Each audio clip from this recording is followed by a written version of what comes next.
6:55, welcome back. You know, lots of you have been with us all morning long due to the strong storms that moved through. Of course, a lot of people probably couldn't get much sleep overnight. Well, the lightning and the thunder certainly woke a lot of people up. Audrey Castellano joins us now with a look.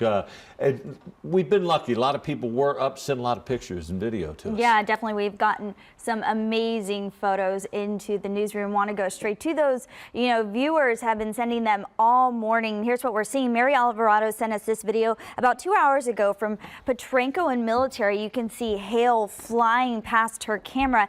Then we want to go to this next one of a hail picture sent to us by a viewer out of Del Rio. This is just a huge piece of hail. It looks to be about 3 inches wide, probably caused a bit of damage. And another photo sent to us, a purple sky after this large bolt out of the sky just hit there. You can see it in the corner of your screen. Sergio Javier Leyva sent us that photo from Hondo, Texas. So just rain was covering our viewing area. And then this last one, Jeffrey Agosto sending us this video. You can see heavy rain and what looks like hail to be hitting his windshield. Glad he was able to get out of the line of fire, but I'm sure he has a little bit of damage. If you have any weather photos, you definitely send them to us on Facebook or Twitter using the hashtag KENS5Eyewitness. And I see a lot of people use the National Weather Service guidance of how to really measure the hail size, either using a measuring tape or a coin or something to give it perspective. That way you get a good perspective. Yeah.